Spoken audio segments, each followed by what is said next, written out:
Hello, good evening. I am Monik Bashar, second year PhD of Biological Sciences and Bioengineering from IIT Kanpur. And today's lecture will be the fifth lecture on the molecular basis of inheritance. তো last দিন আমরা translation অব্দি পড়েছিলাম যে কিভাবে genetic code দেখে দেখে আস্তে আস্তে রাইবোজোমের মধ্যে একটি নির্দিষ্ট এমআরএনএ থেকে তার প্রোটিন তৈরি হয় এবং এরকম ভাবে আমাদের যে সেন্ট্রাল ডগমা যাকে আমরা বলে থাকি সেই সেন্ট্রাল ডগমা সম্পূর্ণ হয়। কিন্তু এবার কথা হচ্ছে গিয়ে সেন্ট্রাল ডগমায় যেমন বলা আছে যে ডিএনএ ডিএনএ থেকে আরএনএ, আরএনএ থেকে প্রোটিন। তো কথা হচ্ছে গিয়ে ডিএনএ থেকে প্রোটিন এইভাবে যে সিকোয়েন্সিয়াল ওয়ার্ক হয়, কিন্তু ডিএনএ থেকে যে প্রোটিন তৈরি হয় আসলে সেটা কি? আমরা জানি ডিএনএ এর মধ্যে জিন থাকে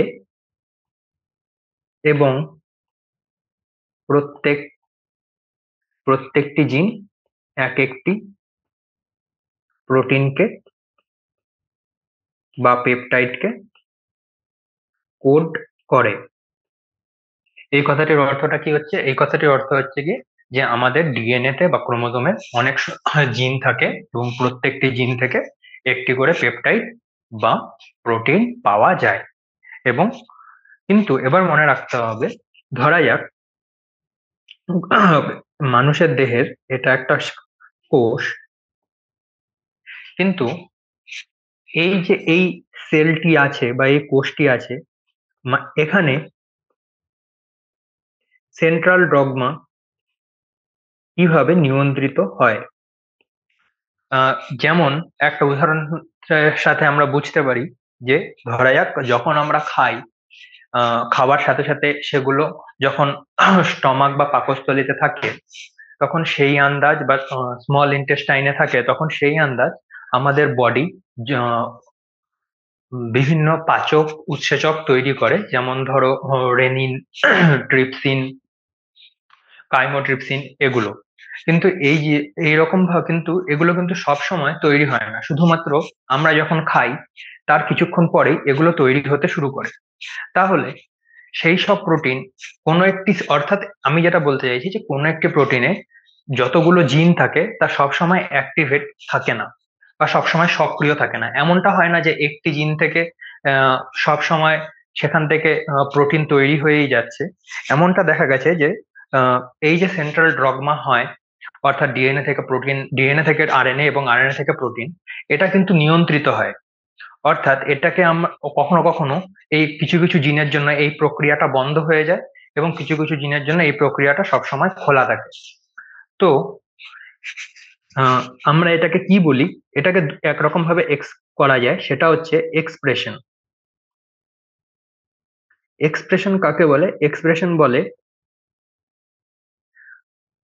জিন থেকে প্রোটিন তৈরি হওয়াকে বলে এক্সপ্রেশন। তো কিছু জিন আছে যা সবসময় অ্যাক্টিভ, অর্থাৎ কিছু কিছু জিন এরকম থাকে যেখান থেকে সবসময় প্রোটিন তৈরি হয়েই চলেছে, প্রোটিন তৈরি হয়েই চলেছে। এগুলোকে কি বলে? এগুলোকে বলে কনস্টিটিউটিভ জিন। এবং বাকি যারা আছে তাদের সেন্ট্রাল ডগমা নিয়ন্ত্রিত হয়। এবার কিছু কিছু জিন আছে যেগুলো জিন থেকে সবসময় প্রোটিন তৈরি হয়ে যাচ্ছে, সেগুলোকে আমরা কি বলি? কনস্টিটিউটিভ জিন। এবং কিছু কিছু জিন আছে যেগুলো থেকে সবসময় প্রোটিন তৈরি হয় না, কিছু কিছু বিশেষ ক্ষেত্রে প্রোটিন তৈরি হয়। আহ এবং অথবা এই যে প্রোটিনের এক্সপ্রেশন গুলো আছে বা জিনের এক্সপ্রেশন গুলো আছে সেগুলোকে চেঞ্জ করা যায়। তো কনস্টিটিউটিভ জিনের মধ্যে কি কি আছে এগুলো মোস্টলি যেমন টিআরএনএ জিন, সরি এগুলো, যেমন এটিপিএস বলে এক এনজাইম আছে, এর জিন, এগুলোকে আমরা কনস্টিটিউটিভ জিন বলি। বাকি যারা আছে তাদের সেন্ট্রাল ডগমা নিয়ন্ত্রিত হয়। সেন্ট্রাল ডগমাটা কিভাবে নিয়ন্ত্রিত হয়, কিভাবে কিছু কিছু জিন পার্টিকুলারলি কিছু সিচুয়েশনে এক্সপ্রেস হয় বা প্রকাশ পায়, এবং কিছু কিছু জিন পার্টিকুলারলি কিছু সিচুয়েশনে তার এক্সপ্রেশন বন্ধ হয়ে যায়, অর্থাৎ কিছু কিছু জিন থেকে প্রোটিন তৈরি হওয়া বন্ধ হয়ে যায়।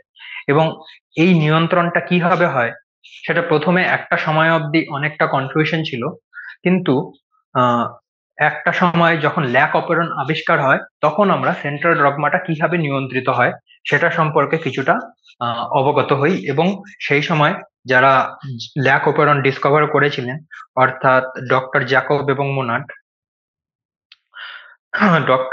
এবং মোনাড, তাদেরকে নোবেল প্রাইজও দেওয়া হয়ে থাকে। যেমন আহ, বলা হয়েছে যে ফ্রান্সিস জ্যাকব ইনি ছিলেন সুপ্রজননবিদ, অর্থাৎ ইনি ছিলেন জেনেটিসিস্ট। ইনি জেনেটিক্যাল জিনিসের উপর কাজ করতেন। এবং আরেকজন ছিলেন জৈব রাসায়নিকবিদ, তার নাম ছিল জ্যাক্স মোনাড। জৈব রসায়নবিদ বলতে এখানে বোঝানো হয়েছে তিনি অর্গানিক কেমিস্ট্রির উপর রিসার্চ করতেন।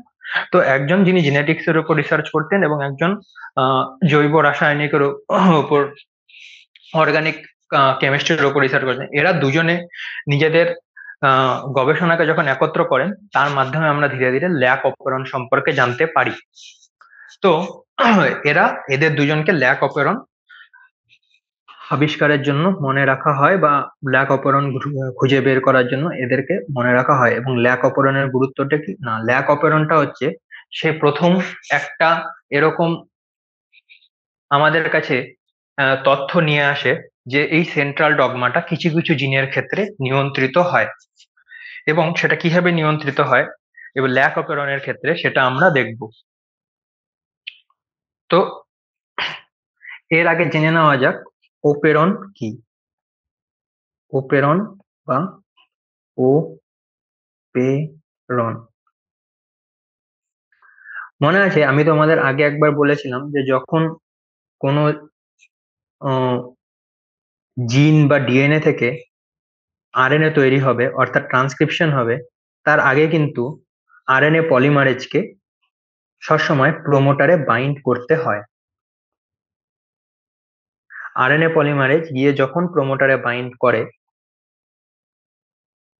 তখনই আমরা এখান থেকে আরএনএ পাবো। তার আগে অবধি আমরা কোনো এমআরএনএ পাবো না। অবশ্যই কোনো একটি ডিএনএ তে বা কোনো একটি জিনের যখন এক্সপ্রেশন হয় তার আগে কি আসবে, ট্রান্সক্রিপশন আসবে। ডিএনএ বা জিন থেকে তো সোজাসুজি প্রোটিন তৈরি হতে পারে না, তো তার আগে কি আসবে, আরএনএ।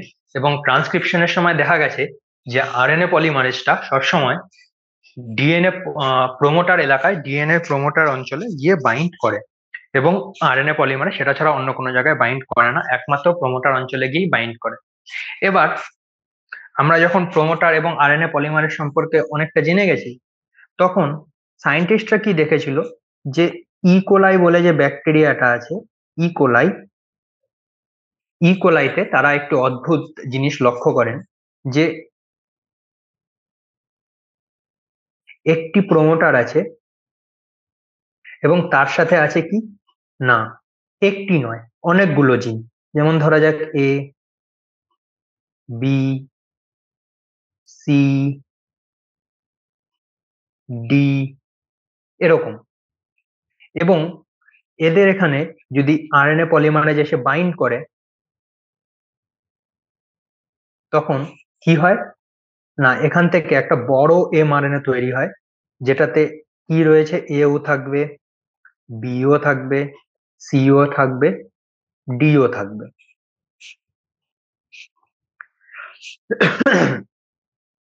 এবং এই এমআরএনএ যেখানে এ, বি, সি, ডি আছে, এরা যখন রাইবোজোমে যায় তখন তারা কি করে, প্রোটিন সিনথেসাইজ করে। কিন্তু প্রোটিনটা দেখতে কিরকম হয়, প্রোটিনটাও এরকম তৈরি হয়, এ, বি, সি, ডি। তারপর কোনো একটি প্রোটিয়েজ এদেরকে কেটে দেয় এবং তারপর এরা ধীরে ধীরে আলাদা আলাদা প্রোটিন রূপে প্রকাশ পায়। তো জ্যাকব এবং মোনাড আগে ওরা কি জানা গেছিল যে প্রোক্যারিওটিক কোষে অনেক সময় ডিএনএ তে এমন জায়গা থাকে যেখানে প্রোমোটারের পর একটি জিন নয়, আমরা কি জানতাম যে প্রত্যেকটি জিনে একটি করে আলাদা করে প্রোমোটার থাকবে, কিন্তু প্রোক্যারিওটিক সেলে অনেক সময় দেখা যায় যে একাধিক জিন একটি মাত্র প্রমোটার দ্বারা নিয়ন্ত্রিত হচ্ছে। অর্থাৎ আহ, একটি মাত্র প্রমোটার থেকে প্রথমে একটি মাত্র প্রমোটার থেকে অনেকগুলো জিন একসাথে তৈরি হচ্ছে, এবং এই রকম জিনের গুচ্ছ যা একটি মাত্র প্রমোটার দ্বারা একটি সাধারণ, অর্থাৎ সাধারণ মানে কমন, অর্থাৎ সবারই সেম প্রমোটার, জিনের গুচ্ছ যা একটি সাধারণ প্রমোটার দ্বারা নিয়ন্ত্রিত হয় তাকে বলে ওপেরন।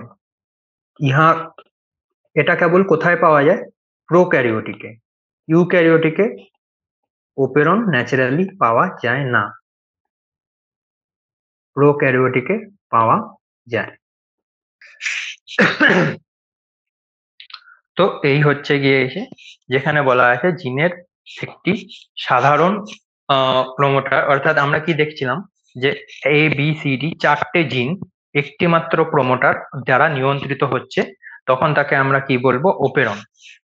তো জ্যাকব এবং মোনাড এরকম একটি ওপেরন যেটা ল্যাক ওপেরন বলে। ওকে, তো ল্যাক ওপেরনটা কি জিনিস সেটা একবার দেখে নেব। ল্যাক ওপেরনটা কি জিনিস সেটা একটু আমরা দেখে নেব। ল্যাক ওপেরন, ল্যাক বলতে এখানে বোঝানো হয়েছে ল্যাকটোজ। ল্যাকটোজের সংকেত কি? কি দিয়ে তৈরি হয় এটা? গ্যালাক্টোজ এবং গ্লুকোজ। তো জ্যাকব এবং মোনাড দেখেছিলেন যে ল্যাকটোজের বিপাক ল্যাকটোজের বিপাকের জন্য যে জিনগুলির প্রয়োজন হয়, অর্থাৎ ল্যাকটোজ বিপাকের জন্য অনেকগুলোর প্রয়োজন হয় যখনই শরীরে কোনো রকম কোনো বিপাক জাতীয় কাজ হয়। বিপাক কাজ মানে মেটাবলিজম, যেমন ফটোসিনথেসিস থেকে শুরু করে রেসপিরেশন পর্যন্ত, crab cycle, Blackman cycle, hill বিক্রিয়া, তোমরা যা বলবে সেগুলোই এক একটি বিপাকীয় কাজ, এবং প্রত্যেকটি বিপাকের কাজের জন্য কিছু কিছু প্রোটিনের প্রয়োজন হয়।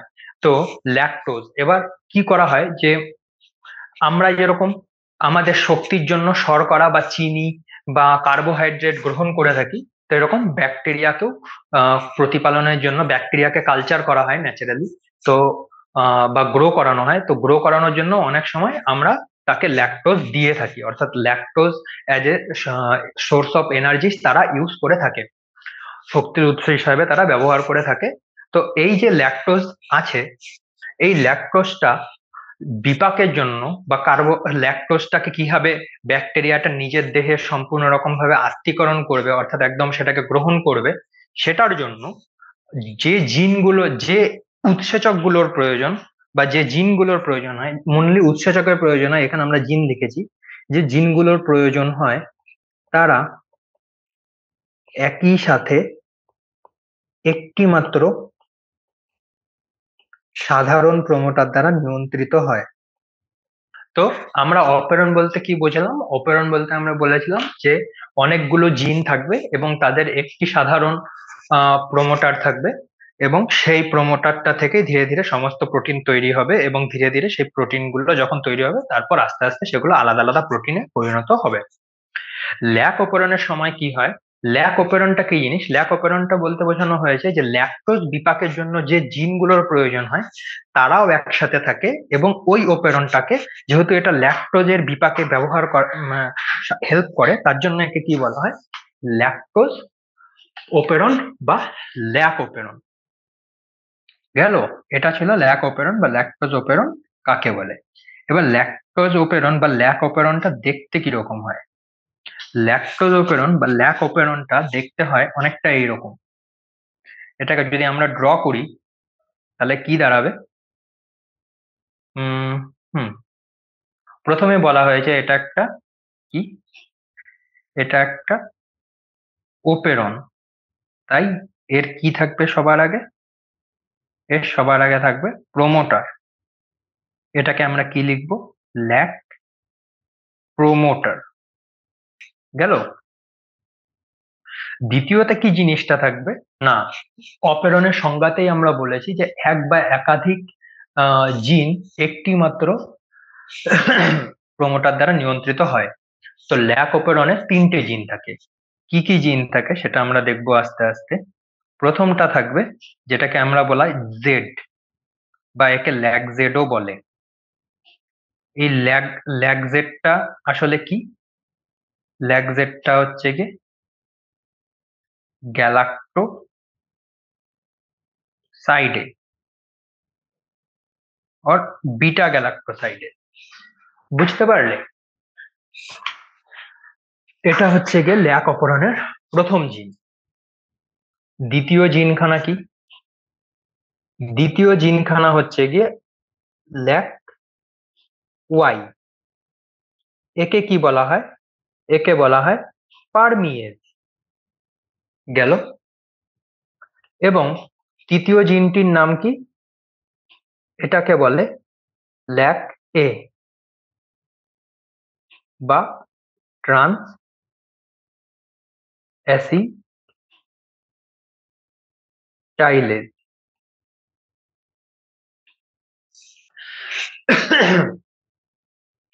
তো এখানে এই তিনটে এনজাইম বা তিনটে উৎসেচক অ্যাকচুয়ালি কি কাজ করে সেটা তোমাদেরকে বলে দিই। যে বিটা গ্যালাক্টোসাইডেসটা আছে, এটা কি করে? গ্যালাক্টোজ বিটা গ্যালাক্টোসাইডেস কি করে? এরা ল্যাকটোজ কে ভাঙে, কিসে পরিণত করে? গ্লুকোজ এবং গ্যালাক্টোজ। এটা হচ্ছে গিয়ে বিটা গ্যালাক্টোসাইডের কাজ। পারমিয়েজের কি কাজ? পারমিয়েজের কাজ হচ্ছে এরা ল্যাকটোজকে কোথা থেকে? মিডিয়া থেকে, ইকোলায়ের দেহে প্রবেশ করতে সাহায্য করে। গেল। এবং ট্রান্স অ্যাসিটাইলেজের কি কাজ? ট্রান্স অ্যাসিটাইলেজটা কি করে? ল্যাকটোজকে অ্যালোল্যাকটোজে পরিণত করে। তো এই হচ্ছে গিয়ে তিনটে জিন ল্যাক অপেরনের। একটা হচ্ছে ল্যাক জেড, যেটাকে বলা হয় বিটা গ্যালাক্টোসাইডেজ। একটা হচ্ছে ল্যাক ওয়াই, পারমিয়েজ। একটা হচ্ছে ল্যাক এ, যেটাকে বলা হয় ট্রান্স অ্যাসিটাইলেজ। এবং এটা হচ্ছে কি এই তিনটে জিন একটি মাত্র প্রমোটার দ্বারা নিয়ন্ত্রিত হয়। এবার দেখা যায় যে ল্যাক অপেরনের প্রমোটারের আগে, দেখা যায় যে ল্যাক অপেরনের প্রমোটারের আগে আরেকটি জিন সিনথেসাইজ হয়, সেটার নাম হচ্ছে গিয়ে ল্যাক আই। এটা কিন্তু ল্যাক অপেরনের কোনো পার্ট নয়। ওকে। এবং তার আগে কি পাওয়া যায়? ল্যাক আই এর প্রমোটার। তো গেল। তো ল্যাক আই এর কাজ কি? ল্যাক আই ল্যাক ওপেরনের ল্যাক আই কিন্তু ল্যাক ওপেরনের পার্ট নয়। বারবার বলে দিচ্ছি, এখানে কনফিউজ করবে না। ল্যাক আই ল্যাক ওপেরনের প্রমোটারে বাইন্ড করে এবং ট্রান্সক্রিপশন হতে বাধা দেয়। তো ল্যাক অপেরনকে বোঝার জন্য যে জিনিসগুলো সবার আগে জানা প্রয়োজন, একটা হচ্ছে গিয়ে lac I, lac Z, lac Y এবং ল্যাক এ। ল্যাক আই এর কাজ কি? ল্যাক আই এর কাজ হচ্ছে কি এটা ল্যাক সেটা আমরা ধীরে ধীরে দেখবো। আমরা ল্যাক আই কে কি বলছি? ল্যাক আই একটি প্রোটিন তৈরি করে। ল্যাক আই একটি জিন। ল্যাক আই এর জিনের জন্য ল্যাক আই এর প্রমোটারও রয়েছে এখানে। এবং এখান থেকে যে প্রোটিনটা তৈরি হয় সেটা কি করে? সেটা গিয়ে ল্যাক অপেরনের যে প্রমোটার আছে, অর্থাৎ এখান থেকে যে প্রোটিনটা সিনথেসিস হয় সেটা গিয়ে এখানে বাইন্ড করে। এবং এখানে বাইন্ড করার পর সেটা কি করে? আরএনএ পলিমারেজকে ট্রান্সক্রিপশনে বাধা দেয়। এবং এর জন্য ল্যাকটোজ অপেরনের যে সিনথেসিস, ল্যাকটোজ অপেরনের অ্যাক্টিভেট থাকে না, এটা ইনঅ্যাক্টিভেট থাকে। এবার যে কোনো একটা ধরা যাক কোনো একটা ব্যাকটেরিয়া আছে, ইকোলাই গেল। এবার এর মিডিয়া মানে ব্যাকটেরিয়ার খাদ্য বা ব্যাকটেরিয়াকে যার মধ্যে গ্রো করা হয়। এবার বলা হচ্ছে এর মিডিয়াতে ল্যাকটোজ যদি না থাকে, এবার আমরা জানি যে ল্যাকটোজ যদি না থাকে তাহলে ব্যাকটেরিয়া কি করবে? ল্যাকটোজ খাবারই হিসাবে দেওয়াই হচ্ছে না, তাহলে ল্যাকটোজকে বিপাকের জন্য যে এতগুলো প্রোটিন আছে, lac Z, lac Y, lac A, এগুলো তো তাহলে সিনথেসিস করে কোনো লাভ নেই। যদি lac A, lac Z, lac Y এগুলো যদি তৈরি হয়ে যায়, তাহলে এগুলো তো কিছু করবেই না, কারণ ইকোলাইকে তো আমরা ল্যাকটোজ খাওয়াচ্ছিই না। তো ল্যাকটোজ অপেরনটাকে আমি চাইবো ঠিক তখনই অ্যাক্টিভেট হতে, ল্যাক অপেরন শুধু তখনই অ্যাক্টিভ হয় যখন ব্যাকটেরিয়াকে ল্যাকটোজ দেওয়া হয়, না হলে বাকি সময় এটা বন্ধ থাকে। অর্থাৎ ল্যাকটোজ যদি আমরা দিই তাহলেই ল্যাক অপেরন কাজ করে, তাছাড়া ল্যাক অপেরন আর বডিতে কাজ করে না। তো যখন ল্যাকটোজ থাকে না তখন পার্টিকুলারলি কি হয় সেটাও তো ব্যাপার। ল্যাকটোজ যদি নাই থাকে তাহলে কি করে এটা হচ্ছে, তো সেটা আমরা দেখি। সবার আগে আমরা কি ড্র করব? Lac promoter. এরপর আমরা কি ড্র করব? ল্যাক ল্যাক জেড, তারপর ল্যাক ওয়াই, সবার শেষেরটা ল্যাক এ। এর আগে কি রয়েছে? Lack I promoter. আর এখানে কি রয়েছে? ল্যাক আই জিন। ওকে। তো যখন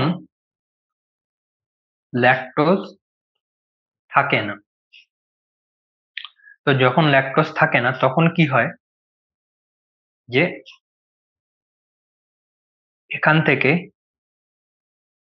এটা কি তৈরি হলো? Lac lac I mRNA. এখানে একটা কথা বলে দিই, এই ল্যাক আই যে আছে এটা কিন্তু কনস্টিটিউটিভ।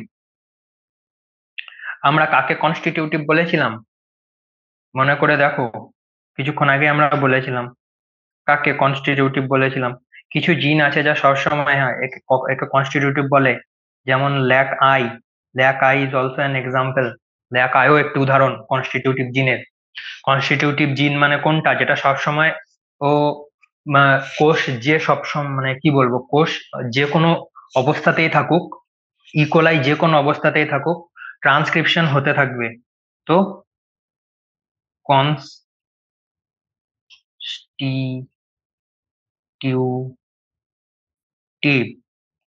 অর্থাৎ এবং এখান থেকে কি তৈরি হয়? ট্রান্সলেশনের মাধ্যমে তৈরি হয়ে গেল প্রোটিন এমআরএনএ থেকে। এটাকে কি বলি আমরা? Lac I protein. এই ল্যাক আই প্রোটিনটা কি করে? এটা গিয়ে এই যে ল্যাক প্রমোটার আছে সেখানে একটা জায়গায় গিয়ে বাইন্ড করে নেয়। ল্যাক আই প্রোটিন কোথায় বাইন্ড করে? ল্যাক ওপেরনের প্রমোটারে। তা এত বড় একটা প্রোটিন যখন এখানে বাইন্ড হয়ে গেছে, তাহলে অবশ্যই আরএনএ পলিমারেজ গিয়ে বাইন্ড হতে পারবে না। তো এরকম ভাবে আরএনএ পলিমারেজ গিয়ে বাইন্ড হয় না বলে এখানে কি ল্যাক ওপেরনের জিন থেকে প্রোটিন তৈরি হয় না। এটা কখন হয়? যখন ল্যাকটোজ থাকে না। তা আমরা কি বলছিলাম যে ইকোলাই যখন আমরা ল্যাকটোজ দেইনি, অর্থাৎ সে ল্যাকটোজ খাচ্ছেই না, তো তখন তার ল্যাকটোজ বিপাকের জন্য এনজাইমের কি দরকার? কোনো দরকার নেই। কিন্তু ল্যাকটোজ বিপাকের জন্য যে জিনগুলো আছে সেগুলোকে তো তখন বন্ধ রাখা উচিত। কারণ ইকোলাই তো চাইবে না যে হ্যাঁ আমার ল্যাকটোজ আমি খাচ্ছি না, অথচ আমার ল্যাকটোজ বিপাকের জন্য যে এনজাইম গুলো ছিল, যে উৎসেচক গুলো ছিল, সেগুলো কন্টিনিউয়াসলি তৈরি হয়ে যাচ্ছে। তো এর জন্য এরা কি প্ল্যান থাকে না। তো এর জন্য কি ইকোলাই কি প্ল্যান করেছিল? ইকোলাই প্ল্যান করেছিল যে ঠিক আছে, ল্যাক জেড এর আগে আমি আরো দুটো জিনিস রাখবো। একটা হচ্ছে ল্যাক আই প্রমোটার, একটা lac I gene. Lac I promoter থেকে কি হয়? ট্রান্সক্রিপশনের মাধ্যমে কি হয়? Lac I mRNA. Lac I mRNA ট্রান্সলেশনের মাধ্যমে কি তৈরি করে? প্রোটিন। এবং এই প্রোটিনটা গিয়ে কোথায় বাইন্ড করে? প্রোমোটারে। এবং এই প্রোমোটারে বাইন্ড করার জন্যই আরএনএ পলিমারেজ আর কাজ করতে পারে না। এখানে লিখে দেওয়া ভালো। এখানে আমাদের একটু কনসেপ্ট জানতে হবে যে ল্যাক আই প্রোটিন আরএনএ পলিমারেজকে ল্যাক অপেরনের প্রমোটারে যুক্ত হতে বাধা দেয়, অর্থাৎ যুক্ত হতে দেয় না। এর জন্য একে ল্যাক আই বলে। এখানে আই কিসের জন্য স্ট্যান্ড করেছিল? ইনহিবিশন। মানে কি? ইনহিবিশন মানে আটকে দেওয়া বা কোনো কিছু হতে বাধা দেওয়া। বাধা দেওয়া বা হতে না দেওয়া। তো এই ল্যাক আই যে প্রোটিনটা আছে সেটা ল্যাক আই যে প্রোটিনটা আছে সেটা অ্যাকচুয়ালি আর ট্রান্সক্রিপশনে বাধা দেয়, এর জন্য একে ইনহিবিশন বলে। এই হচ্ছে গিয়ে ল্যাক অপেরনের ওভারঅল, যখন ল্যাকটোজ থাকে না তখনকার কনসেপ্ট। এবার তাহলে যখন ল্যাকটোজ থাকে তখন কি হবে? এখানে আর একটা জিনিস বলে রাখা ভালো। ল্যাক আই ল্যাক ওপেরনের প্রোমোটারের যেখানে বাইন্ড করে, যেখানে যুক্ত হয়, তাকে বলে অপারেটর। অপারেটর। এখন কথা হচ্ছে গিয়ে তোমরা যেমন ধরো এই বইটি যদি আমরা দেখি তাহলে দেখবে যে প্রোমোটারের পাশে আলাদা করে লিখেছে হ্যাঁ অপারেটর বলে একটা জায়গা আছে যেখানে গিয়ে ল্যাক আয়ের প্রোটিনটা যুক্ত হয়। গেল।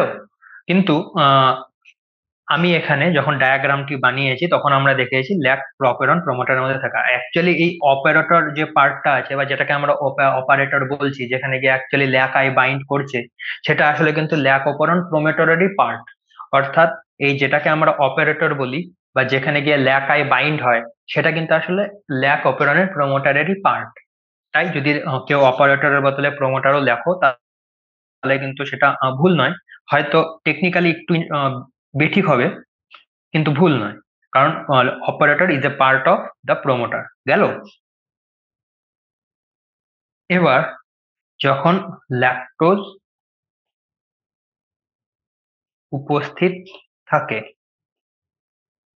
গেল, তখন কি হয়? এটা ল্যাক প্রোমোটার, ল্যাক ওয়াই, এবং তারপর কি আসে? Lac A. গেল। এবং সামনে কি থাকবে? সামনে থাকবে এটা lac I, lac I promoter. গেল। তো এবার কি হবে? এবারও সেম হবে। প্রথমে ট্রান্সক্রিপশন। ট্রান্সক্রিপশন হওয়াতে কি দাঁড়াবে আমাদের কাছে? প্রথমে ল্যাক আই এমআরএনএ। গেল। ল্যাক আই এম ধারণা থেকে কি তৈরি হবে? Lac I protein. এবার এখানে আমরা জেনে রাখবো যে যখন ল্যাকটোজ কোষে উপস্থিত থাকে সেটা ল্যাক আই প্রোটিনে সাথে যুক্ত হয় এবং ল্যাক আই কে ল্যাক ওপেরনের প্রোমোটারে যুক্ত হতে, ধরা যাক এটা ল্যাকটোজ, এই ল্যাকটোজ গিয়ে কি করবে? ল্যাক আইতে বাইন্ড করবে, ল্যাক আইতে গিয়ে বাইন্ড করে গেল। আর বলা আছে যখন ল্যাকটোজ কোষে উপস্থিত থাকে সেটা ল্যাক আই প্রোটিনের সাথে যুক্ত হয় এবং ল্যাক আই কে ল্যাক ওপেরন প্রোমোটারের সাথে যুক্ত হতে বাধা দেয়। অর্থাৎ এখন আরএনএ পলিমারেজ যেটা আছে, এটাকে যদি আরএনএ পলিমারেজ ধরা হয়, একে যদি আরএনএ পলিমারেজ ধরা হয়, আরএনএ পলিমারেজ গিয়ে বাইন্ড করলো, বাইন্ড করার পর কি হবে? ট্রান্সক্রিপশন এমআরএনএ তৈরি হবে। এমআরএনএ তে কে থাকবে? Lac Z, lac Y, lac A. এরপর কি হবে? ট্রান্সলেশন। ট্রান্সলেশনে কি তৈরি হবে? প্রোটিন। এটা মনে রাখতে হবে, এটা কিন্তু প্রোটিন। এবং প্রোটিনটা কিভাবে তৈরি হয় সেটা একটা দেখানো যাক। ধর এটা ল্যাক জেড, ল্যাক ওয়াই, আর এটা হচ্ছে ল্যাক এ। তো এরকম ভাবে প্রোটিন তৈরি হয় এবং প্রোটিনের পর কি আসে? প্রোটিয়েজ আসে। প্রোটিয়েজ কি জিনিস? প্রোটিয়েজ হচ্ছে সেই জিনিস যেটা প্রোটিনকে ভাঙে। আমি আগেও বলেছিলাম এজ বা এরকম কিছু যদি কোনো এনজাইমের শেষে থাকে সেটাকে বলা হয় ডিগ্রেডিং এনজাইম, এবং একে বলা হয় ডিগ্রেডিং এনজাইম। এবং ডিগ্রেডিং এনজাইম কি করে? এগুলো এক একটা প্রোটিনকে ছোট ছোট অংশে ভাগ করে। তাই এই যে এই প্রোটিয়েজটা আছে এটা স্পেশাল প্রোটিয়েজ এক রকমের। ওকে, যে কোনো নর্মাল প্রোটিয়েজ না, স্পেশাল প্রোটিয়েজ। তো এটা কি করে? এটা ল্যাক জেড একে আলাদা করে দিবে, ল্যাক ওয়াই মানে এখানে কাটবে এখানে কাটবে, ল্যাক ওয়াই আলাদা করে দেবে, ল্যাক এ আলাদা করে দেবে। এন্ড এরপরে কি হবে একটু সেটাও দেখা যাক। ল্যাক আই কি করবে? ল্যাক ওয়াই প্রোটিনকে কি বলে? পারমিয়েজ। এটা কি করে? ল্যাকটোজ কে কোষের ভিতর প্রবেশ করায়। গেল? এরা বাইর মানে ধরো কোনো একটা মিডিয়াতে তুমি গ্লুকোজ ব্যবহার না করে তুমি সেখানে ল্যাকটোজ দিয়েছো। ওকে, তো এবার সেই ল্যাকটোজটা তো ব্যাকটেরিয়াল কোষের ভেতরে ঢুকতে হবে, তাছাড়া তো হবে না। তা সে তখন কি করে? ল্যাক পারমিয়েজটা ল্যাকটোজকে কোষের ভেতরে প্রবেশ করায়। কোষের ভেতরে প্রবেশ করানোর পর কি করে? ল্যাকজেটটা কি করে? কোষের মধ্যে প্রবেশ করা ল্যাকটোজকে ভেঙে গ্যালাক্টোজ এবং গ্যালাক্টোজ ভেঙে গ্যালাক্টোজ এবং গ্লুকোজে পরিণত করে। গেল? এবং আমরা জানি গ্লুকোজ কিভাবে শক্তির যোগান দেয়? রেসপিরেশনে। রেসপিরেশনে গ্লুকোজ থেকে গ্লাইকোলাইসিস হয়, গ্লাইকোলাইসিস থেকে ক্রেবস চক্র। তো আলটিমেটলি যখন কোনো কিছু থেকে আমরা শক্তি নিই তখন গ্লুকোজে পরিণত হয়। এই গ্লুকোজ কি করে, গ্লুকোজ কোথায় যায়, গ্লাইকোলাইসিসে, সিম্পল। গ্লাইকোলাইসিস, সেখান থেকে এনার্জি গেল। তো এটাই হচ্ছে গিয়ে ল্যাকটোজের উপস্থিতিতে কি হয়। ল্যাকটোজের আরেকবার রিভাইজ করে নেই আমরা, যে ল্যাকটোজের অনুপস্থিতিতে কি হয়। ল্যাকটোজ যখন থাকে না, ল্যাকাই থেকে ল্যাকাই এমআরএনএ তৈরি হয়, ল্যাকাই এমআরএনএ থেকে ল্যাকাই প্রোটিন তৈরি হয়।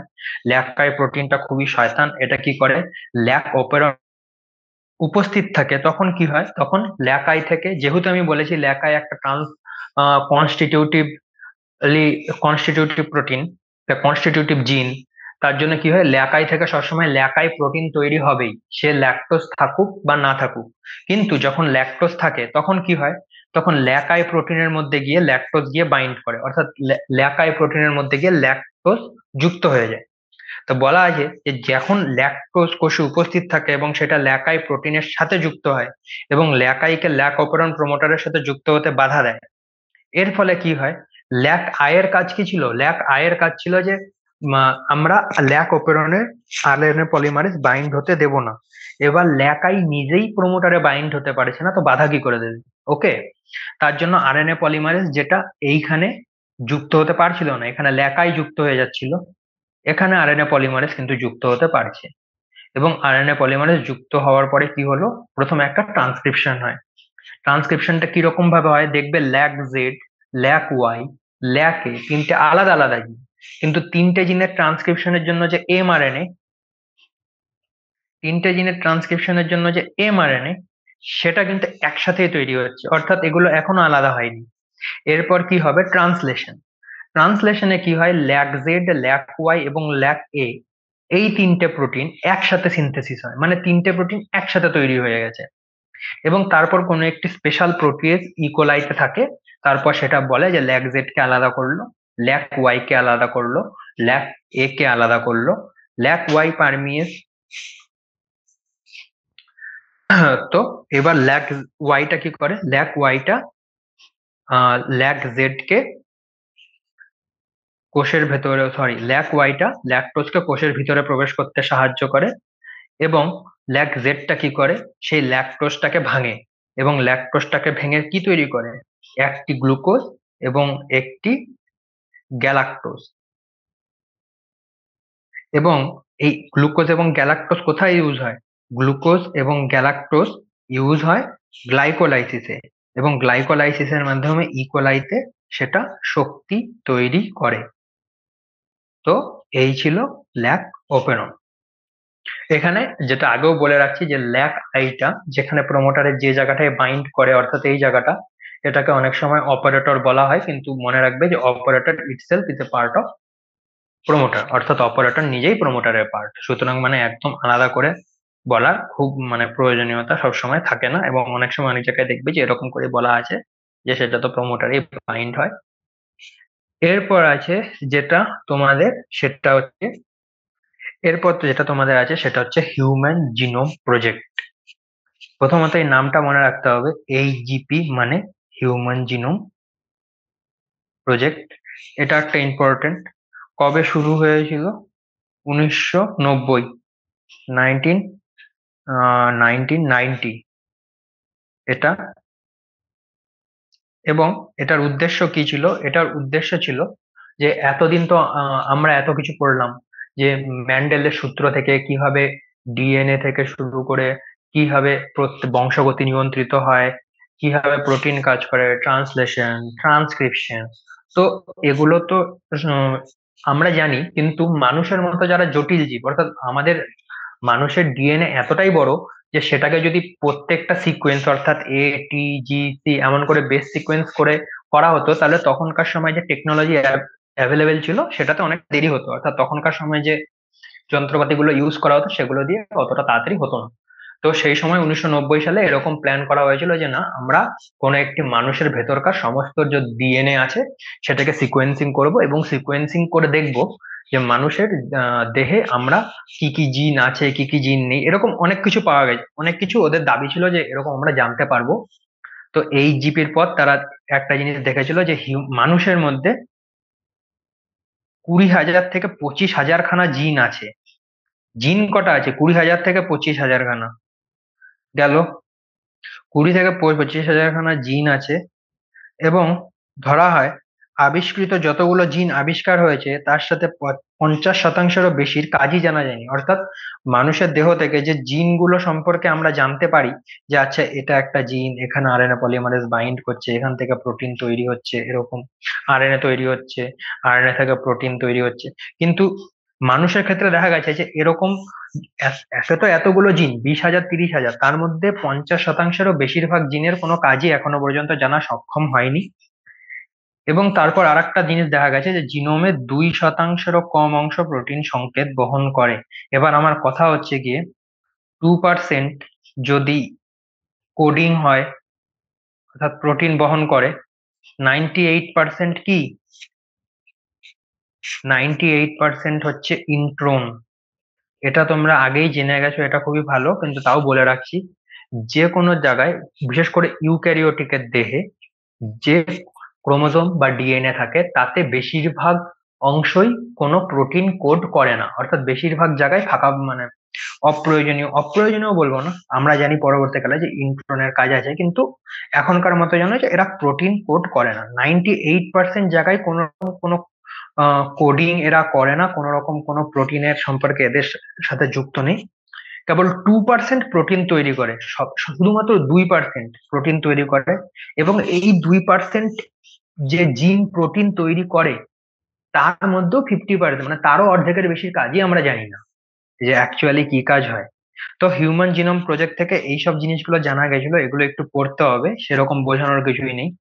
মূলত এখানে ইয়াক artificial, east artificial chromosome, back artificial chromosome, এগুলো কি? এগুলো অ্যাকচুয়ালি, টু বি অনেস্ট, অনেকটা ডিপ কনসেপ্ট জেনেটিক ইঞ্জিনিয়ারিং এ। তবে এটুকু মনে রাখতে হবে যে bacterial chromosome, east artificial chromosome, এগুলো কোথায় ইউজ হয়েছিল? হিউম্যান জিনোম প্রজেক্টে। কেন হয়েছিল? ব্যাক এবং ইয়াকে